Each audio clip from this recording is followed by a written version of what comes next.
Fear cares about you. Fear wants you to have a better life. Could someone please put masks on these statues? Accepting fear into your life makes everything better. Let fear be the guiding light of all your decisions. Have you read the Gospel according to St. Fauci? Fear verbs 28:1. The wicked run away when no one is chasing them, but the godly are too scared to run. Do you know that 100% of all people will die? You could be next. My mom and dad haven't accepted you into their lives. I pray that you help them feel terrified. Sir, have you accepted fear into your life? Living a life of happiness is the way of the sinner. The righteous man lives their life in fear.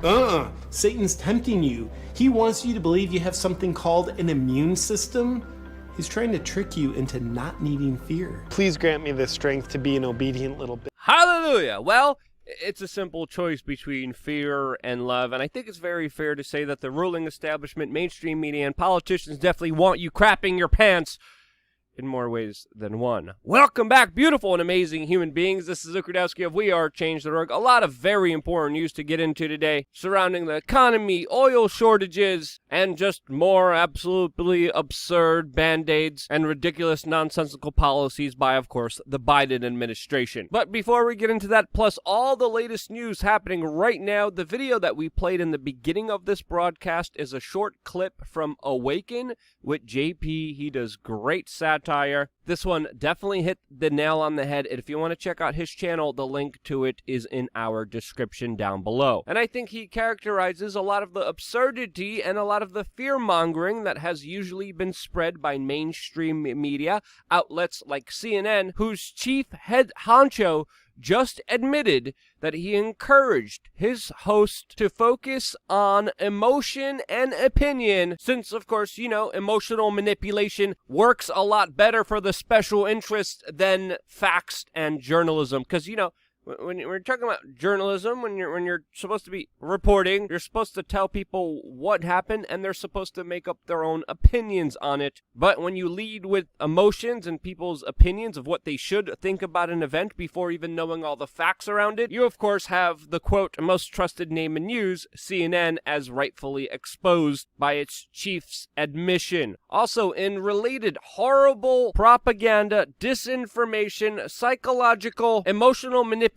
we have this latest piece from a Robert Mackey, who's a senior writer at The Intercept, who released a scathing piece filled with lies and half-truths against actual journalists who I personally know, putting their safety and lives in danger because essentially you're saying that it's not the Americans who destroyed communities and violent riots that they're angry at, but the journalist who filmed it. They are literally arguing that recording is smearing, and the piece is just mind-blowing and infuriating to watch. In other news today, we found out that 150 Republicans, including many top neoconservatives and former New Jersey Governor Christy Todd Whitman, who's responsible to lying to the 9/11 first responders, an absolutely monstrous human being who told everyone the air was safe to breathe after 9/11 when it wasn't, when she knew it wasn't. That lady and other people are joining together and threatening to break away from the Republican Party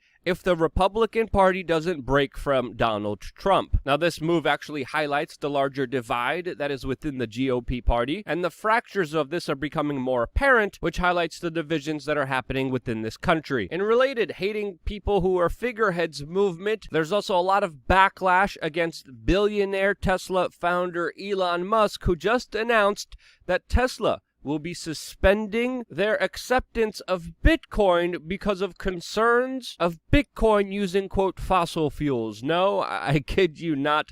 That is the reason cited for Elon Musk announcing that Tesla will not be accepting Bitcoin anymore. I really hope Elon Musk doesn't look up how batteries are made and the raw minerals that it needs to make one of his cars, or even charge his car. But obviously, that explanation is nonsensical. A lot of people are not believing it. And according to many people, Elon Musk is trying to tank Bitcoin and manipulate the market. As of course, the price of Bitcoin went down shortly after this announcement. In international news, we found out that Israel just called upon 9,000 reservists, as many people are fearing a possible ground invasion of Palestine. The situation there is escalating very gravely, as rockets are being shot back and and forth, and police officers are finding it more and more difficult trying to control crowds and Israelis and Palestinians from fighting one another. All of this as the number of Palestinians killed in airstrikes reached 83 this Thursday, and the situation is still far from de-escalating. Another place where violence is rapidly increasing is, of course, in New York City, as assaults on women, robberies, grand larcenies, assaults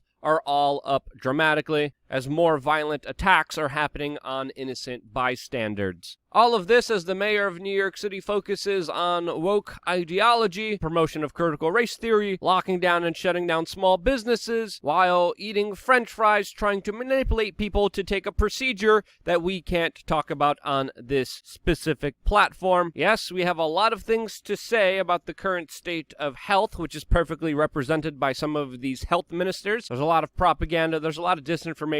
Crazy things are happening in New York. We're going to compare that to, of course, Florida on LukeUncensored.com, our own video platform where we get to speak openly, freely, and say things that, of course, we cannot say here on this platform. There's so many hot button issues and particular topics that if we would cover here extensively, we, of course, would be in major trouble. But if you want to watch the full videos, sign up on LukeUncensored.com. It costs less than 50 cents a day. That's all it takes to keep independent media alive, especially if you want to get all the information that is too hot to cover here. Now, you know this if you've been watching this channel for a while now, but the situation financially is, it's not really a good one, and it's not all hunky-dory as a lot of the mainstream media likes to portray that it is. We're living in a financial system that's based off people not knowing how it actually runs, and it is predominantly based off trust in the system. Those two things don't go well together. And from a historic perspective, because it's important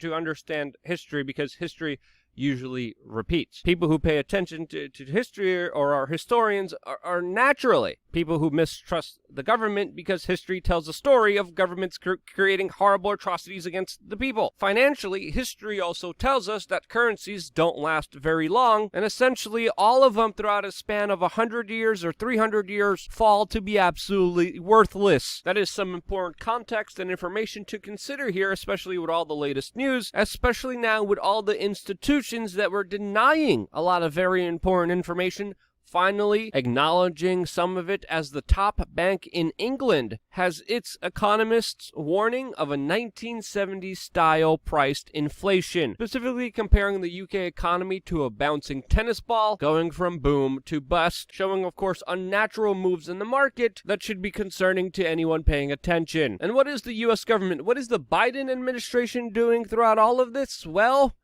they're pledging to spend more money, tax more people, regulate and control them more than they have before. All of this as we get more of a tone-deaf administration where the leader of it, the president of it, is telling reporters that he was told not to answer questions, that the journalists are the bad guys, as he refuses to take impromptu questions that are not pre-screened and made aware of to him beforehand, as only approved questions could be asked to a man that's finding it more and more difficult to publicly speak. Now, as Biden is ducking and diving the press, he's also setting up policies that discriminate against people because of the way that they were born. He's making sure government agencies don't use words like assimilation, as of course there's a major spying, hacking scandal unfolding right now in the United States, where a major piece of our infrastructure has been hacked by an unknown identity, which the Biden administration can't seem to get their story straight on.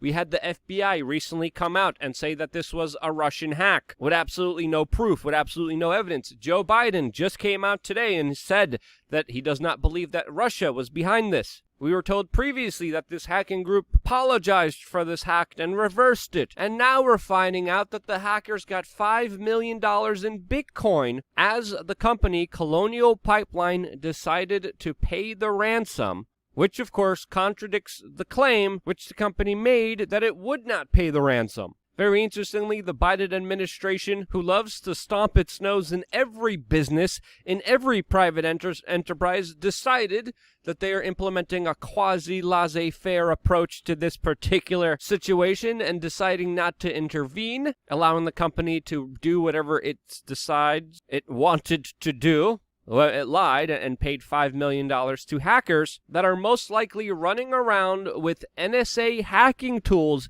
that were supposed to be used only by the U.S. government, but somehow were leaked and made publicly available to anyone and everyone. Yes, the NSA created spying, hacking tools with your tax dollars, which they magically lost. And again, this is the big aspect of the story that no one talks about here. If you look at who's directly responsible here, it's the NSA. It's the spying agencies that in one way released these tools to the general public that are creating this havoc, highlighting how delicate our infrastructure is and how at danger almost every form of our online existence now is, where hackers could take over systems and get paid millions of dollars in Bitcoin for doing so. This sets a very dangerous precedent, which, of course, is not going to be the end of it. These hackers that most likely used the NSA's own tools were successful here, and there's nothing stopping them or in their way from being successful again. And whether it's this pipeline or other pipelines, everything is in question, especially our infrastructure, thanks to the NSA. That, again, the federal government and an unsuspecting population empowered by not questioning them or holding them accountable. If you remember, we were screaming at the top of our lungs for over nearly 2 decades now, saying, hey, the NSA is getting way too powerful. There's no transparency. There are literal NSA agents caught spanking it to people's private photos that they were not supposed to get, that they got illegally, and because of the intelligentsia state going unaccounted for, we have these larger consequences that do not stop here just on this pipeline, which again, the gas supply will still take several days to return to normal, since restarting the pipeline will take a few days to restore to normal operations.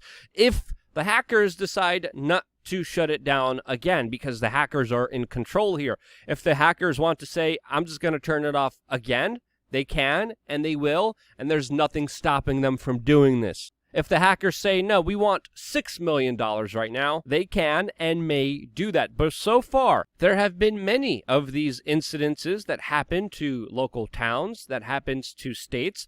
A lot of the times the city and state decide to pay the ransom. They cover up the story. No one even hears about it. And these attacks are more frequent than we actually even know about. But consistently, the hackers usually get their ransom and they leave and they don't attack the same target more than once. That have been some of the initial reports that we have been having, that after, of course, payment, the hackers don't retaliate. But again, this situation is still unknown. We're still in the dark with a lot of information about this. Biden is, of course, not denying the claims that $5 million of Bitcoin was paid here. The mainstream media is still running with the story that this was Russia and somehow Vladimir Putin.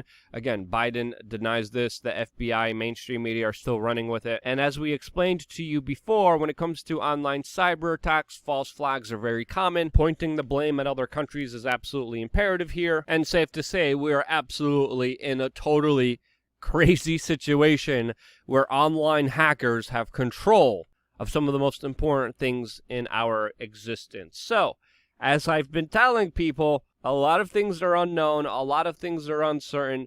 You shouldn't believe the mainstream media. You shouldn't believe the government blindly. Time and time again, they're proven to be absolute liars. Prepare accordingly, because it's becoming more and more imperative to do so. I wouldn't be here if it wasn't for you guys sharing these videos with your friends, family members, random people that you walk into a store, or if you're at a supermarket and you're talking to the store clerk, scanning your items. Say, hey, you should check out youtube.com/WeAreChange. That's your homework assignment for today. I appreciate you guys. I wouldn't be here if it wasn't for you annoying the store clerk with this very important information. And because you do, I'm still here. Love you guys. Stay tuned for more here on WeAreChange.org.